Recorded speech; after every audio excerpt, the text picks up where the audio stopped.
Chapter 21. The Living Room Beyond Oblivion.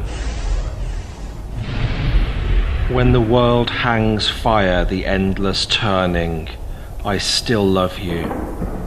When the sky like vapours taken for granted turn to ash, I hold your hand. When the oceans are dry and the sun hangs large and heavy, I walk beside you. When even the spectres have left cold this broken planet, together we stand. As I approach the sheltered rocks, the wind calms even more, and up ahead I can see an opening to a small cave. The sand has created small dunes on either side of the entrance, and there is a jagged sandy step creating a shallow ridge across the cave's ingress. And then I see something that stops me in my tracks.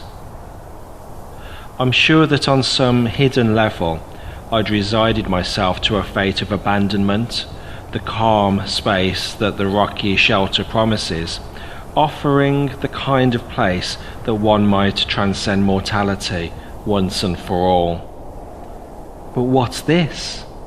What's this gift that's totally unexpected? An anachronism of unbelievable proportions. The space within the cave has been prepared ahead of my arrival. A mat, a table, a roof, a meal, a living room at the end of time and far beyond the apocalypse. The mission and savage journey endured, which demanded that I reach the temporal dawn limits and pushed past such boundaries, was never out of control, and furthermore, I have been provided for. My quest was always within the parameters of the higher guiding forces. Of course this was always so. How could it have been otherwise? Feeling a little ashamed at my lack of faith, I push through the veil of continuous dust and arrive within the clear air of the cave. There is a single eterna-lantern hanging in a chiselled out recess halfway up the wall, and it is radiating a beautiful and homely golden glow. As I look back from within the comfy space, there are sandbanks pushing in on both sides of my shelter, but the space inside is cleared out meticulously. The food is on a low table, sealed into vacuum packs, floating in a container of half-melted ice lined with straw. The table couldn't have been set for more than 7 hours, 9 hours at the most. I can see through the transparent food casings, fruit, sandwiches, juice, and it's all fresh. There's even a flask with something hot inside. I have everything I need. Peering into the darkness towards the cave's sloping back, I can just about make out a soft bed-like structure and a large white pillow. Wonderful, I exclaim out loud, with lingering feelings of anxiety subsiding completely and being replaced with a strong sense of safety and the sort of tingling excitement that can only come from fulfilling something of one's destiny. The phoenix-like transformation that's been undertaken has changed me. I am exponentially stronger now because of my journey into this hellish land. I feel myself raised into the awareness that there is no one and nothing on this planet that can harm me or hold me back. My only threat since landing on these most remote shores was a lack of sustenance and shelter, and now I have both. Next stop, Mother Nature. This was never a one-way trip, and the energy overlords were always with me. All I really need is to settle down for a while and recenter, eat, drink and sleep, and regain my strength before weaving myself back through the tired fabric of space-time until this most delicate garment regains its shape and becomes vibrant once more.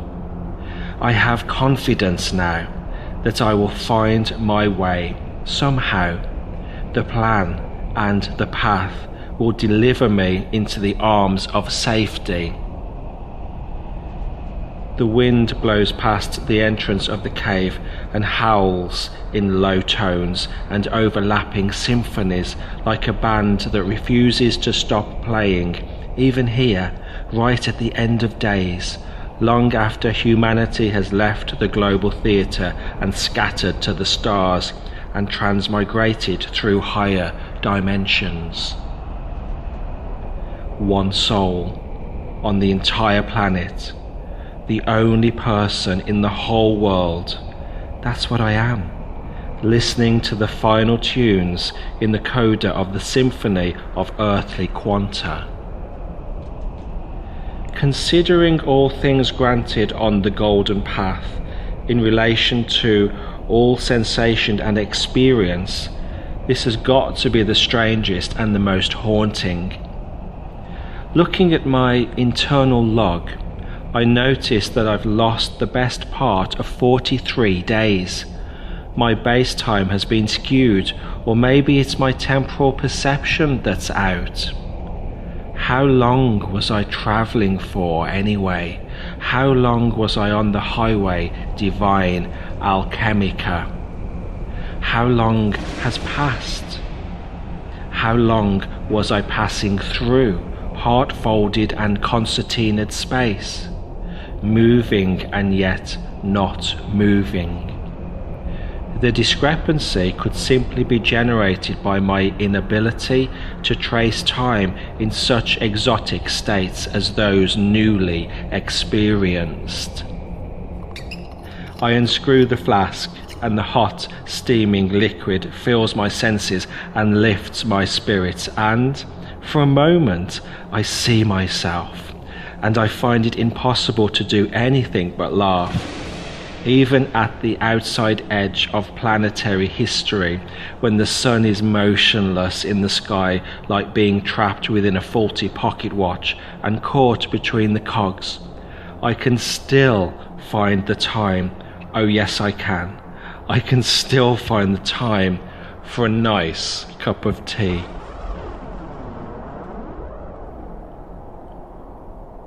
My food was good. My stomach is full.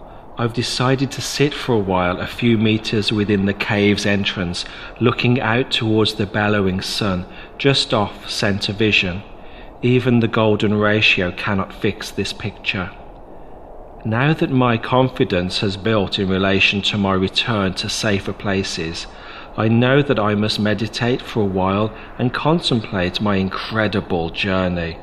My fantastic voyage that has led me to this unique moment in space and time, and the improbable events that conspired to bring me here.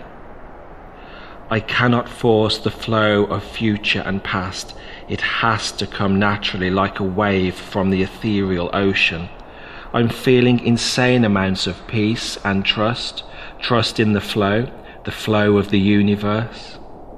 I have travelled here for a reason. My journey into hell for a heavenly cause was not instigated to simply prove my abilities, and it was neither initiation nor test.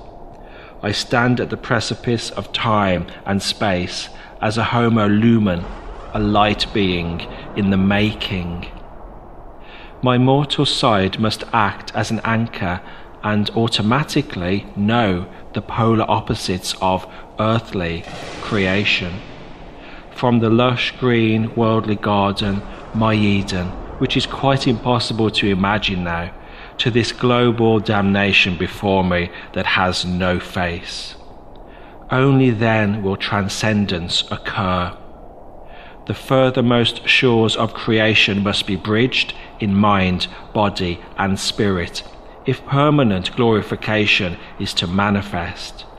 And only those glorified have reached the apex of their spiritual evolution and know their full potential, their true worth, and know the face of God.